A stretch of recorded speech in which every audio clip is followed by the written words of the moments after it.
قد أنذروا بحلول للبؤس والنقم.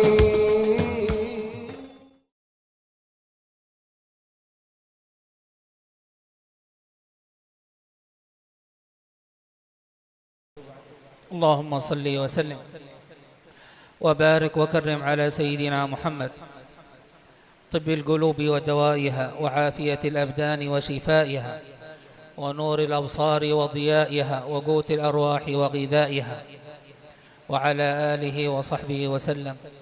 ونسأل الله سبحانه وتعالى أن يعلمنا ما ينفعنا، وأن ينفعنا بما علمنا، وأن يجعله حجة لنا لا حجة علينا برحمته، إنه أرحم الراحمين وأكرم الأكرمين.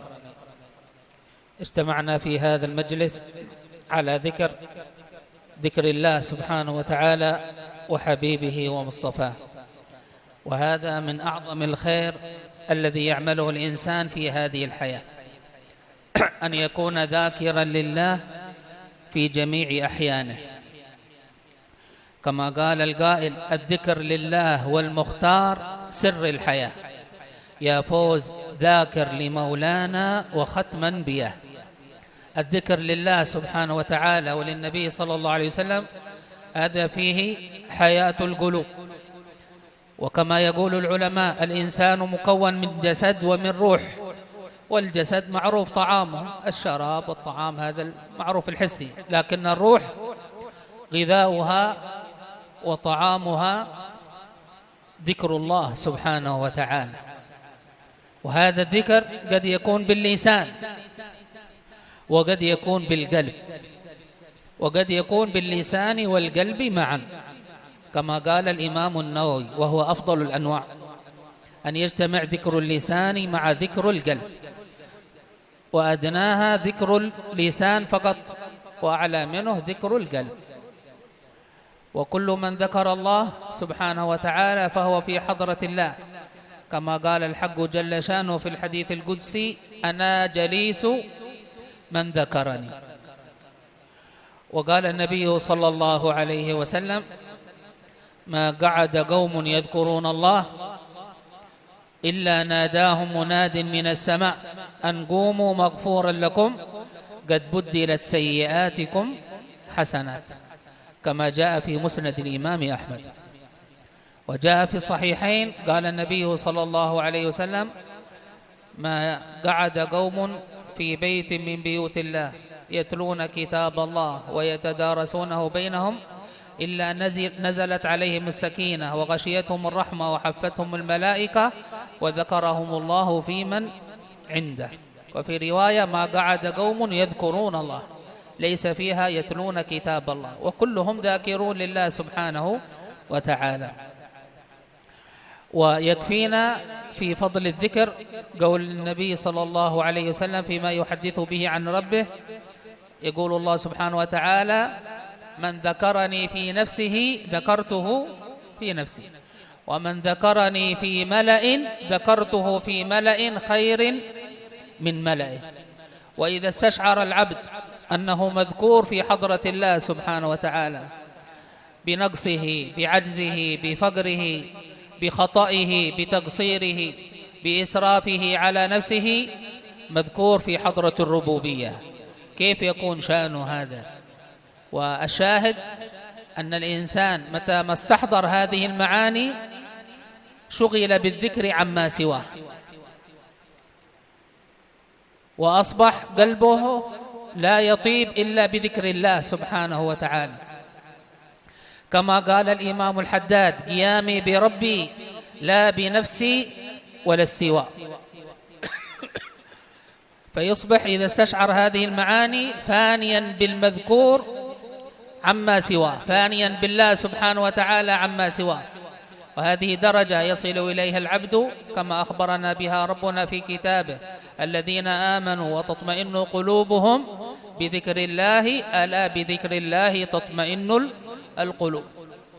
فيطمئن القلب بذكر الله سبحانه وتعالى ويستحضر هذه المعاني، وعندئذ كما قال الإمام الحداد: يستحقر جميع ملذات الدنيا الآن بعض الناس ملذاته في الطعام، عنده الطعام هذا ماشي أحسن منه، وبعضهم ملذاته في الشراب، بعضهم ملذاته في اللباس، بعضهم ملذاته في الشهوات. لكن من ذاق لذة الذكر مع الله استحقر أمامها جميع ملذات الدنيا. يشوف ملذات الدنيا كلها عنده مثل الغائط والعياذ بالله، يشوفها خلاص مثل الغائط مثل القاذورات، ما تميل نفسه إليها أبدا، بل تنفر عنها، لأنه امتلأ قلبه بحقيقة الذكر لله. وهؤلاء الذين امتلأت قلوبهم بحقيقة الذكر لله يصبح تأثيرهم على غيرهم بأن غيرهم إذا رآهم ذكر الله، كما قال النبي صلى الله عليه وسلم فيما رواه الإمام الطبراني، قال: أولياء الله الذين إذا رؤوا يذكر الله. من قوة ذكرهم لله وحضورهم مع الله سبحانه وتعالى في هذا الذكر أصبح الرائي لهم ذاكرا لله سبحانه وتعالى. قال الإمام عبد الرحمن بن الفقيه: إذا رؤوا يشهر ذكر الله فهو لهم سيما على الجباه، يعرف معناه بلا اشتباه، من حيث ما يعرف ذو الجلال، من حيث ما يعرف ذو الجلال. فما أعظم الذكر لله سبحانه وتعالى، حتى كان النبي صلى الله عليه وسلم جالسا مع أصحابه يوما، فسئل النبي صلى الله عليه وسلم: يا رسول الله، من أعظم المصلين أجرا؟ فقال النبي: أكثرهم لله ذكرا. ثم سئل: يا رسول الله، من أعظم الصائمين أجرا؟ فقال النبي: أكثرهم لله ذكرا. ثم سئل رسول الله: يا رسول الله، من أعظم المتصدقين أجرا؟ قال: أكثرهم لله ذكرا. ثم سئل رسول الله: من أعظم المجاهدين أجرا؟ قال: أكثرهم لله ذكرا. فقال سيدنا أبو بكر: ذهب أهل الذكر بخيري الدنيا والآخرة. فقال النبي: نعم، ذهب أهل الذكر بخيري الدنيا والآخرة. الصلاة ما أقيمت إلا من أجل الذكر، قال الله تعالى: وأقم الصلاة لذكري، من أجل ذكر الله وامتلاء القلب بهذا الذكر لله. وكذلك الصيام، وكذلك الحج، وكذلك الزكاة، وكذلك جميع العبادات، المقصود منها حضور القلب مع الله سبحانه وتعالى. وهذا الحضور هو حقيقة الذكر، أن يكون القلب حاضرا لله، يعني ذاكرا أنه في حضرة الله سبحانه وتعالى. فما أعظم هذا الذكر. لذلك رتب لنا رسول الله صلى الله عليه وسلم هذه الأذكار التي نقرأها في الصباح والمساء، ورتب لنا أذكار عند طعامنا، أذكار عند انتهائنا من الطعام، أذكار عند شرابنا، أذكار عند انتهائنا من الشراب، أذكار عند لبس الثياب، أذكار عند إرادة النوم، أذكار عند الاستيقاظ من النوم، أذكار عند الخروج، أذكار عند الدخول، أذكار عند قضاء الحاجة، دخول الحمام، أذكار عند الخروج، أذكار في كل أحوال الإنسان التي يعيشها في هذه الحياة مربوط بذكر الله سبحانه وتعالى، من أجل أن يكون في حضرة الله سبحانه وتعالى في كل وقت، في كل وقت يكون مربوط بالله سبحانه وتعالى وبحبيبه محمد صلى الله عليه وعلى آله وصحبه وبارك وسلم. بعد ذلك يدخل الإنسان في هذا الميدان، ميدان الذكر لله سبحانه وتعالى، ويغوص فيه. وكما نسمع أن النبي صلى الله عليه وسلم يقول عليه الصلاة والسلام: من قال لا إله إلا الله وحده لا شريك له، له الملك وله الحمد وهو على كل شيء قدير، في يوم 100 مرة، لم يأتي أحد بأعظم أو أكبر من مثل ما جاء به هذا، إلا أحد قال مثله أو زاد عليه. معنى هذا أن النبي يرغبنا في الزيادة في هذا الذكر خصوصا، وفي سائر الأذكار. كثير من الأذكار، من قال كذا 100 مرة، من قال كذا 100 مرة، من قال كذا 100 مرة، أو من قال كذا 10 مرات أو 10 مرات، وهكذا في الأذكار كلها. النبي صلى الله عليه وسلم يحثنا على الزيادة والترغيب فيها، مثل الصلاة على النبي صلى الله عليه وسلم في حديث سيدنا أبي بن كعب المشهور لما قال له: إني أصلي عليك فكم أجعل لك من صلاتي؟ قال النبي: ما شئت. قال: الربع. قال: ما شئت وإن زدت فهو خير لك. فقال: الثلث. قال: ما شئت وإن زدت فهو خير لا، قال النصف، قال ما زدت وإن شئت، قال ما شئت وإن زدت فهو خير لكم. ولم يزل رسول الله يرغبه: وإن زدت فهو خير لك، وإن زدت فهو خير لك، وإن زدت فهو خير لك. لأن النبي صلى الله عليه وسلم أمين، ويعلم أن في زيادة هذا الإنسان من هذا الذكر أو من غيره من الأذكار فيه زيادة قرب من الله سبحانه وتعالى وزيادة أنس بالله سبحانه وتعالى. لذلك كان النبي صلى الله عليه وسلم يحثه على هذه الزيادة. ونسمع من العلماء أن كثير من السلف الصالح كانت لهم الأذكار الكبيرة، مثل سيدنا الفقيه المقدم محمد بن علي بعلوي سيد الطائفة العلوية، كان يذكر الله تعالى ويأتي في كل يوم 100,000 مرة: لا إله إلا الله محمد رسول الله صلى الله عليه وسلم. 100,000 مرة لا إله إلا الله محمد رسول الله صلى الله عليه وسلم. ويذكر عن سيدنا أيضا عمر المحضار يأتي ب90,000 من لا إله إلا الله. سيدنا عبد الله بن حسين بن طاهر يأتي ب25,000 مرة من لا إله إلا الله، و25,000 مرة من الله الله، و25,000 مرة من الصلاة على النبي صلى الله عليه وسلم كل يوم. لماذا هذه الآلاف كلها؟ لأنهم يعرفون أن هذه فيها خير لهم وفيها بركة لهم، وهذه غنيمة الأعمار. إيش غنيمة الأعمار؟ أن الإنسان يعمرها فيما يقربه إلى الله، وتكون بعد ذلك درجاته في الجنة يوم لقاء الله تعالى. النبي صلى الله عليه وسلم ذكر لنا وقال: لا يتحسر أهل الجنة في الجنة إلا على ماذا؟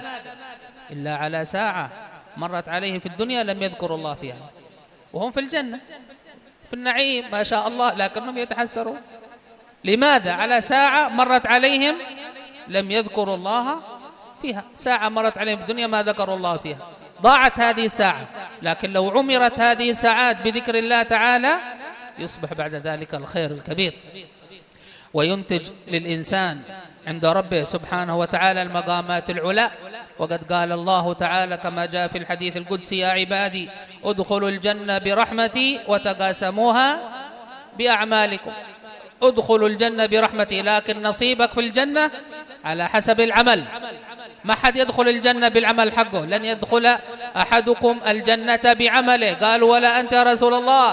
قال: ولا أنا، إلا أن يتغمدني الله برحمته. كلنا إن شاء الله ندخل الجنة برحمة الله تعالى، نكون من أهل الجنة برحمة الله، لكن قسمتنا ونصيبنا وحظنا من الجنة على حسب أعمالنا في هذه الحياة. ومن الذي ذهب بخير الدنيا والآخرة؟ أكثرهم لله ذكرا. لذلك نحافظ. وكما قال الإمام الحداد قال: الذي يأتي بهذه الأذكار مع حضور القلب يظهر فيه التأثير أو يظهر له النفع الكبير. ومن يأتي بها بدون حضور مع الله تعالى، بدون حضور القلب، لا تخلو من خير، لا تخلو من دفع ونفع، لكن يكون أقل.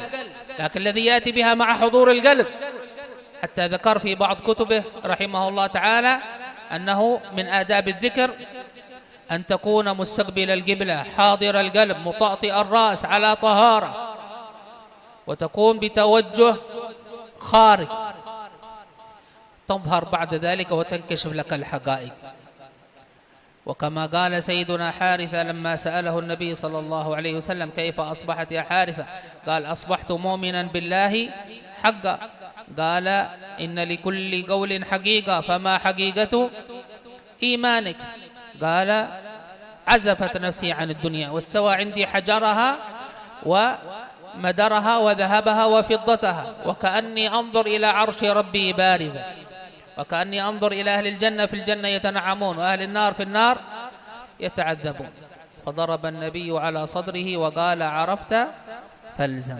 هذه المعرفة التي مفتاحها الذكر، كما يقول الأولياء والصالحون: منشور الولاية ذكر الله، منشور الولاية ذكر الله. وهذه الولاية هي المعرفة، كما قال سيدنا عبد الله بن عباس في تفسير قول الله تعالى: وما خلقت الجن والإنس إلا ليعبدون؟ قال إلا ليعرفون. قال أحد الصالحين: يا حسرتا على الناس ما يموتون ولم يذوقوا أحلى شيء في هذه الدنيا. قال: وما أحلى شيء؟ قال: معرفة الله. وما تأتي المعرفة إلا بكثرة الذكر لله سبحانه وتعالى وحضور القلب مع الله سبحانه وتعالى، حتى يفنى بالله تعالى عما سواه، كما قال الإمام الحداد: ألا يلا بذرة من محبة الله أفنى بها عن كل ما سوى الله. ألا يلا بذرة من محبة الله أفنى بها عن كل ما سوى الله. فهذه المجالس مجالس عظيمة، وكما قال النبي فيما رواه الإمام أحمد: غنيمة مجالس الذكر الجنة. ثمرة هذه المجالس الذكر، ثمرة مجالس الذكر جنة الله تعالى. وقد قال النبي صلى الله عليه وسلم: إذا مررتم برياض الجنة فارتعوا. سماها النبي رياض الجنة. قالوا: وما رياض الجنة يا رسول الله؟ قال: حلق الذكر. قال بعض العلماء: من تعود على دخول الجنة في الدنيا هذه علامة على أنه من أهل الجنة يوم القيامة. وإيش الجنة اللي في الدنيا؟ هذه المجالس، مجالس الذكر لله سبحانه وتعالى والذكر لرسوله محمد صلى الله عليه وسلم. وإذا رأينا أنفسنا كم ساعات نقضيها في غفلة، كم ساعات نقضيها في طعام، كم ساعات نقضيها في نوم، كم ساعات نقضيها في لهو، وكم ساعات نقضيها في ذكر. نشوف الفرق الكبير ما شاء الله، كم في هذا وكم في هذا. لكن إن شاء الله يتوب علينا إن شاء الله ويردنا إليه مردا جميلا، ويأخذ بأيدينا إليه أخذ الكرام عليه. اللهم قومنا إذا اعوججنا وأعنا إذا استقمنا، وكلنا يا مولانا حيث ما كنا، لا تحرمنا خير ما عندك لشر ما عندنا، فضلا وإحسانا. اللهم اجعلنا من الذاكرين لك كثيرا، وحققنا بحقائق الذكر، واجعلنا من أهل الذكر ظاهرا وباطنا حسا ومعنى. املأنا يا مولانا بالذكر وبأنوار الذكر وأسرار الذكر وفتوحات الذكر، واجعلنا من أهل الذكر في خير ولطف وعافية وقوة وتمكين، وأهلينا وأحبابنا ومن أحاطت به شفقة قلوبنا، وفرج عن أمة النبي محمد فرجا عاجلا غير آجل، واختم لنا بأكمل الحسنى وأنت راض عنا. وصلى الله على سيدنا محمد وعلى آله وصحبه وسلم، والحمد لله رب العالمين.